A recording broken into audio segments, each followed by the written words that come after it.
morning. Wayne Sorbelli here, down behind my music studio and store in Key West, Florida. Enjoying a beautiful spring morning. Thought I'd go over a song that's close to me. I love it. When I saw that guitar player from the Eagles holding that double neck SG guitar, the white one, I nearly fell over. So, hooked on Hotel California since I was old enough to listen to it. I think it came out, I could be wrong, but I'm pretty sure it's around 76 or something like that. I was born in 72-ish. So I didn't remember when it came out, but it's one of the first songs I can remember, though. And along with Stairway to Heaven, and the red double neck SG and the white double neck SG. By the way, happy Saturday morning to you. I'm still waking up. I rolled right out of bed, put the coffee on, drink my 3 glasses of water first, of course. I recommend everybody drink water before you put anything else into your system when you wake up. And that's just the extra yogi tip of the day, okay? That's not music tip. Although, yes it is. Yogi, music, frequencies, vibration, it's all the same. This is church. Bless everybody too. Just want to say, I hope you all have a great weekend. To me, this is a great start to it, although I have to go into work in an hour. Waking up, sitting outside and strumming a ukulele. I'd imagine if I were to try to describe to somebody what heaven could be like, I would just say, have a look, All right, enough of that. Now, Joe Walsh, I just retuned this, and if anybody is already familiar with nylon strings, whether guitar or ukulele, you'll realize if you change the tuning on it, or if it had been way out of tune and then you put it in tune, it has a tendency to keep relaxing, or keep going back to where it was. Let's put it that way. Once it's set, it wants to keep going back to that point. So you can tune it up, and then you have to keep watching it. If during the video I tune a couple times, I promise this is a extremely stable ukulele, flame maple top, bound. It's a really fine product. It's not the ukulele going out of the, well, it is. It's the strings going out of tune, but it's not my ukulele, okay? All right, now, Hotel California. I put a video out on guitar a couple days ago. YouTube, hi-ya! Copyright claimed me. I hate that. I don't mind paying the artist their due, but I'm not using their song to teach you, so there's no due. They didn't send me a bill, but YouTube, hi-ya! They cut the video off. I think it's because I may have been humming the words while playing it. This time, please use your own imagination. I can't say the words along as I'm strumming, as I am trying to make a living. The YouTube channel is just part of it. I run a studio. I teach all day. I have a Led Zeppelin Experience tribute band that doesn't work as much as I'd like it to because of my other responsibilities. Anyway, on with our Saturday jam session. Let us review Hotel California. Starts off B minor. Now look, here's my logic, all right? Here's your A chord. People know your A chord, right? If not, you got to brush up on some of my earlier videos, okay? There's your A. Now, if you just change your fingers, that A becomes movable. What do I mean by that? Watch this now. If you move these up a half step, and also the open strings along with it, which will be these two here, right? But I don't like to finger that way. It's swanky on my first finger, so I like to come over here, and I use the bottom part of my finger to bar these two strings here, and voila, A sharp. Up another half step, voila, B. So you remember how to make an A minor, right? You just did that.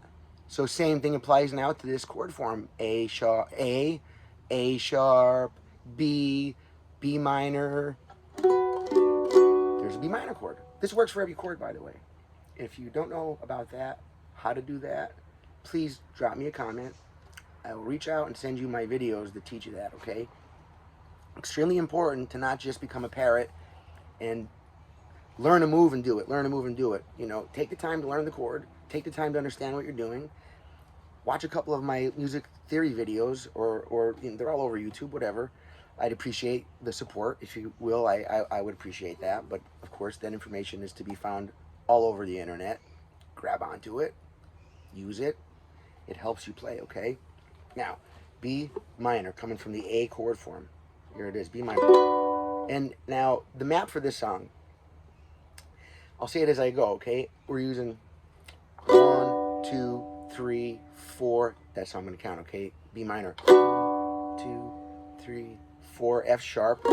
Now, this is the same idea, okay? Your F chord is here, okay? Now, if you switch your fingers, that gives you this. That's still an F chord, right? I'm just using different fingers for it. Now you take that F and you make it movable. Watch this. F, F sharp. Yeah, guess what? G. Okay. And if you look at the notes I'm hitting there, it's it's a G chord anyway. All of this is all buried right within what we're doing all the time. It's just almost impossible to notice it on your own. I'll be 51 years old tomorrow-ish. So, I've been playing since I've been, well, my whole life. My dad had a guitar. He was a drummer, I mean, he's still alive. And I can't remember not having music in my life. It's just always been there. I've been totally exposed. My mom sings constantly, not professionally, but she's a hummer, you know, constantly singing, constantly humming songs, constantly humming melodies, constantly singing. It's just unbelievable. All right, anyway. So now that the first chord is the B minor, then F sharp, you just move down one, and you could even keep that finger on the top, right? You just slide down one and you add that finger in there, and that automatically F sharp. Okay, then the A chord. So I just go down one more, bring that finger up. Yeah, I still use that chord form, it's easy. You don't have to though, you can switch to that one if you want to, whatever. So let's see, 1, 2, 3, 4, 1, 2, 3, 4, 1, 2, 3. Now, and I'm already noticing, like in Stairway to Heaven, you have this little descending bass line, if you will, or a descending line going on. Now, in Stairway to Heaven, you have a descending line as you have an ascending line. Genius, brilliant, I love it. I can't say, though, or give credit to anybody, because I don't know who did it first. I know Stairway to Heaven does it. I know a bunch of songs that do it. I think maybe even a band, Spirit, had a song, I think their name was Spirit, and they had a very similar idea of the descending bass line, like Stairway to Heaven. And again, as well, I think I heard that in even Dazed and Confused kind of has a descending bass line. I'm not sure, though. It's not the same idea. All right. Anyway, then after your A chord, you go to an E. Now, on the ukulele, most people make an E this way, or taught to. That could be hard for a lot of people. I'm on my 4th fret, you see, and then this one down here. So that can be annoying for a lot of people's hands. My hands are almost too big to do it that way. So this note is a double, all right? These notes are the same. So you don't need both of them to make the chord, technically. You only need these 3 notes, 1, 2, and 3. So rather than doing this whole thing and trying to get my first finger down there, I go with logic. Logic says, if it's harder that way and my ear can't hear any difference, don't do that, right? If you can hang on with both hands, why hang on with one hand? Use common sense, always, okay? Especially when playing an instrument, really. I think you need more common sense while playing an instrument than you do walking down the street. Sometimes I feel that way. Now watch. B minor, 2, 3, 4, F sharp, 2, 3, 4, A, 2, and 3, and 4. I make my E. I just bar those 3 that we need to make the E chord. And I don't play the bottom one. I let my pick come to rest on that string. Or, I've been doing this for so long, I have a way where it's the way that I'm pushing on the strings over here. I'm only pushing on these 3. And then the bottom one, I'm kind of just letting the part of my finger here that's touching the string just lift off the string just enough. I'm exaggerating here. It's not, you're not going to even see the movement. That's how slight it is that I'm doing. But I'm just relieving the pressure off that bottom string, and in case I hit it, you can't hear it. So I can hear these, but not that one. And if you want to make an extended version of the E chord, which I love the most, you just put your finger here. So actually, look, this is your C chord, right? People learn that, it's so easy. You're really strumming these strings with it, right, when you do it. So I figured, to me, I go, oh wow, we're really doing this, right? Because we're really playing those strings. So if that's a C, and that's a C sharp, there's a D right there. You just have to push those 3 down. This, again, is an extra note. You don't need it, but it does sound good. But not necessary. You already have one D note in there. That's just a duplicate note. You don't need that. We have a D note right here as its root. You don't need 2 root notes in a chord to make the chord. You only need 1 root note, 1 major or minor third, and 1 of the 5th note of the scale. So a 1, 3, 5 or 1 minor 3 and 5. All right. So there's my D. There's the first whole phrase of Hotel California. B minor, coming from my A minor, just up, A sharp, B, lay my finger down, 3 and 4, F sharp, 1, 2 and 3 and 4, and A, 2, 3, 4, E, 1, 2, 3, 4. Now the second line, I break it down into phrases. That was the first 4 measures. Now the second 4 measures, this is like when you do a telephone number, people break it up into little sections. It's kind of easier to remember. Well, maps for songs, I break down the same way. I put intro, or I'll put like, you know, first 4 measures and then next 4 measures under that, and I remember them in little chunks of patterns. And if you get used to doing it that way, you can bank thousands of songs in your mind. It's just amazing how the system works. Anyway, let me roll through this. 1, 2, 3. Notice 2 as well. I can't stop giving advice to play. I'm sorry. But when I'm pushing here, my hand's strong. You know, I've been doing this a long time, but there's nothing wrong with putting your middle finger on top of it and you know, aiding it, or even 3 fingers on, and then just use your pinky to do the chord over here. If you can't get the pressure to do it, okay? I like using my finger just because, like I said, why hang on with 1 arm if you can hang on with 2? It's just not using your head, right? Now watch. 1, 2, B minor, F sharp, A, E. Second 4 now starts with G, right? And then D, I get above it, D right here. Okay. Then E minor. Now that's, before I could do the E like this. Now, here was the chords for the E. The E minor is flattening this note. So now it's easier to grab here, here, and here, and now you got your E minor chord. So I just cascade starting from my 2nd fret of the 1st string, 1, 2, 3, right in a row. Okay? And that's your E minor. And then from your E minor, it resolves to the F sharp again. And a matter of fact, your middle finger, down 1, and you're right back to your F sharp chord form again. So let's go over that line. Oh, sorry. G, D. Now you could leave your 1st finger there from your G chord form. You could leave your 1st finger there and go right to the D like this. You leave your 1st finger right there and you straddle these. Let me do it like this so you can see better. I went from the G, right?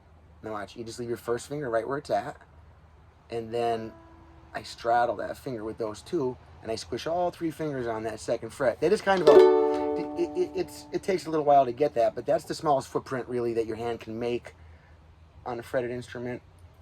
But once again, instead of that, you could just, like I showed you for the E, you could just smush them down like that and get your D like that. Don't strum the bottom note that's not in it. So you have to either relieve pressure on it here, or don't hit the string. Just let your pick rest on it. Okay. Let me go over that line again. G, D, E minor, and then F sharp. So it goes through that B minor, F sharp, A, E. Here, you might want to get a pen and write this down, or jot it on your phone or whatever. Look at it while you're playing it. It'll make it easier. B minor, F sharp, A, E. I don't know if you can read my little, let me see. Nah, you'll never be able to read that. It's just so sloppy. And then the next line is G, D, E minor, F sharp. That's the entire intro. Then it becomes the verse, except the way they strum it is different. The way they count it might be different, okay? In the beginning, they're just doing 1 strum per measure. 1, 2, 3, 4, 1,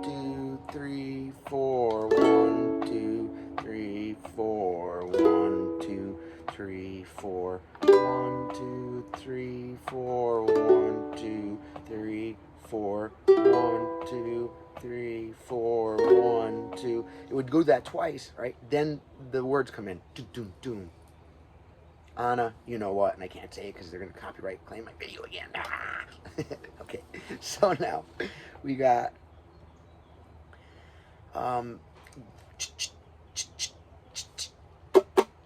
it's almost like reggae. You can do down, down, or down, up, whatever you're comfortable with. Okay, same chords though. The way I'm counting it is 1E and a 2E and a 3E and a 4E and a. This way I can still count to 4.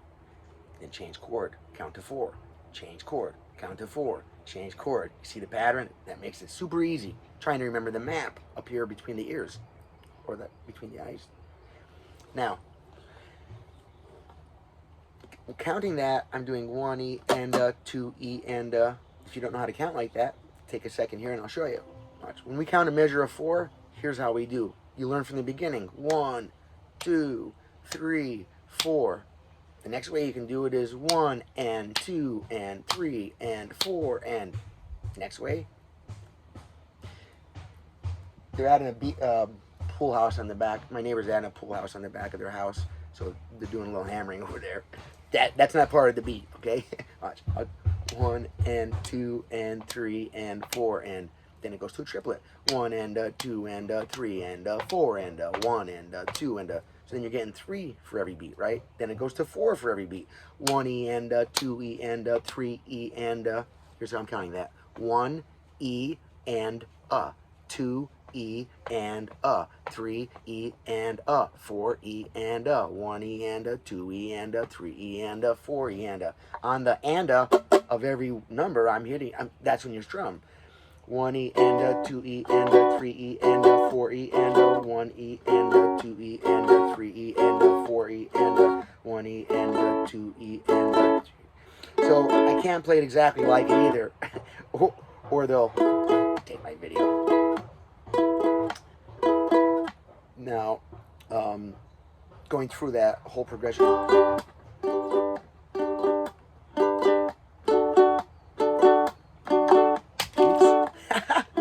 I love that.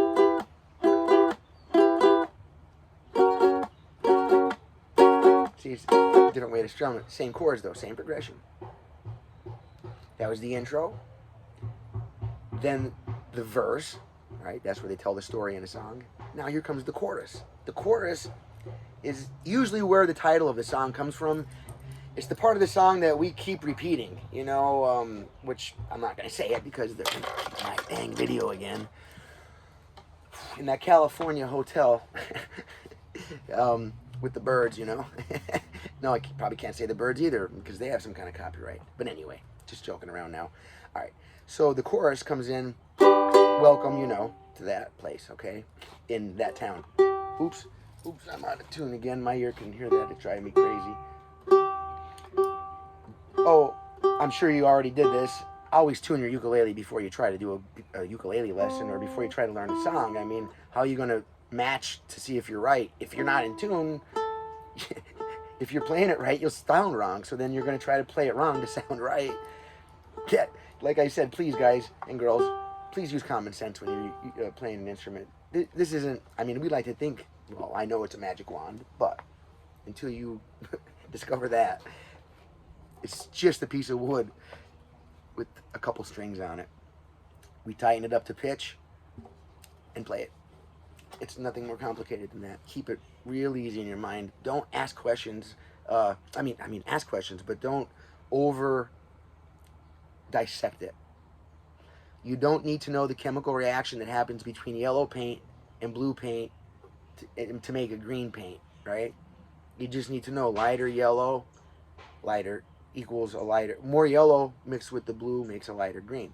Less yellow with the blue makes a darker green. You don't need to know the chemical reaction that's happening if you're just trying to be an artist. Now, if you're trying to be a chemist, you're interested in the chemistry part. Well, the same stands true for musicians.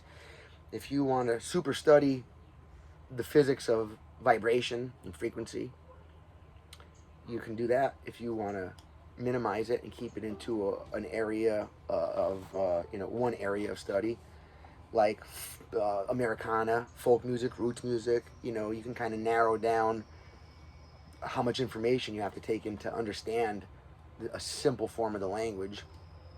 So, at any rate, now we have the chorus of the song is where, you know, you're telling the point of the song. You're going to have in this song, it's Hotel California, right? So it starts off like this: G, 2, 4, D, F sharp, and then B. Now when it goes to that last B, the band goes dun, dun, dun. There's a melody that's in there. They're walking up. We don't have the low notes as those instruments do. You'll hear the bass really pronounced going bom, bom. But here we can just do it on this going B, let's see. B, C, I'm sorry, B, C sharp, D, E. Got that B, whole step, half step, whole step, back to G, 2, 3, 4, D, 1, 2. And this time instead of F sharp, it goes E minor and then F sharp. Let me do the chorus again. G, 1, 2, 3, 4, 1, 2, and 3, and 4, and 1, and 2, and 4, and you can do the B. You'd be like, then just add the last 3 notes because you're getting the first note of that melody right here on the bottom of the, right?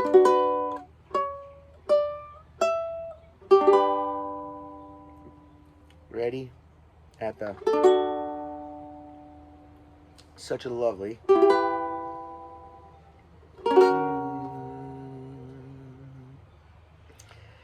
Back to the verse chord pattern. The B minor, F sharp, A, E, and then G, D, E minor, F sharp.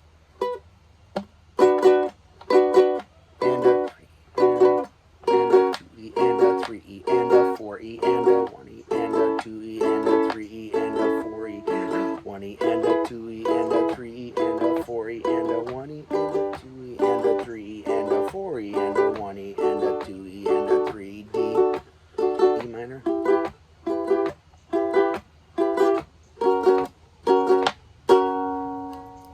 Chorus, G, D, F sharp, and then the B.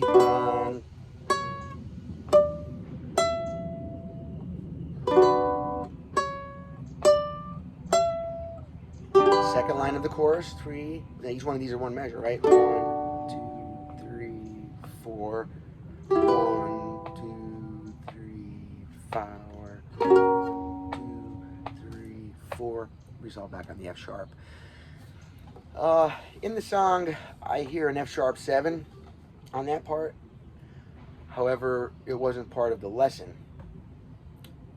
I always use a song to teach the instrument. I don't just like to teach a song. There's a million videos showing you a song. To me, that's kind of lame. It's just teaching a parrot how to say, you know, you're not really teaching anybody how to talk.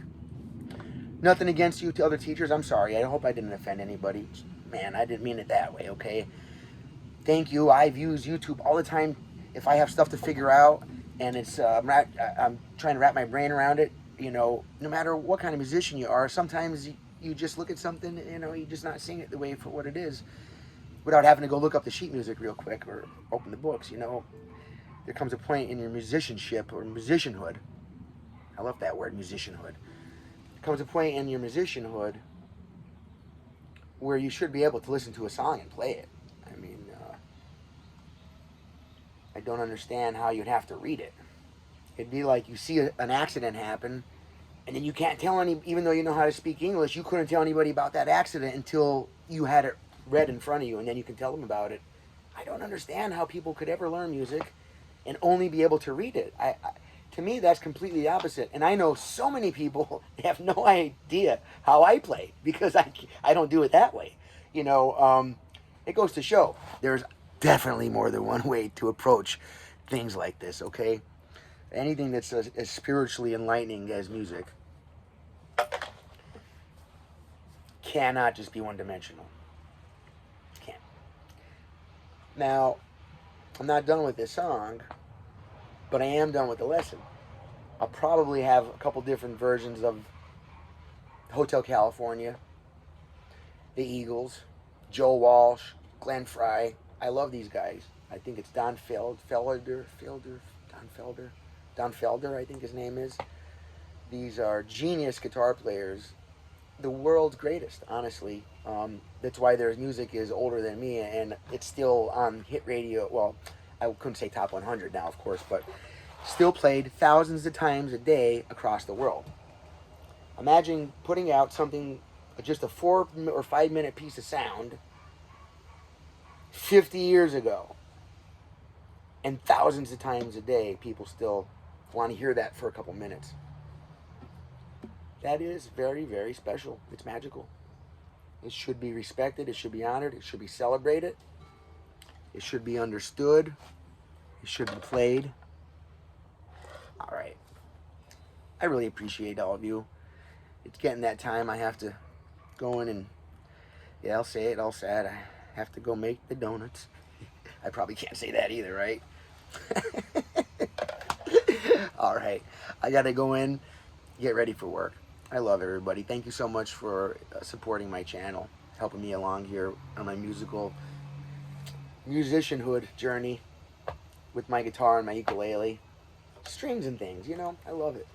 Frequencies, vibrations. If you haven't already, please hit the like and subscribe buttons. I don't know if you're aware, but if you don't hit one of the buttons and you watch the video, then YouTube assumes that you don't like that kind of stuff, and then they won't show my video to other people like you. But if you are watching my video, there's a good chance that people like you would like my video, and it would really help out the channel. Hit the button, subscribe, and like. Thank you very much. I appreciate you. Wayne Sorbelli. Later.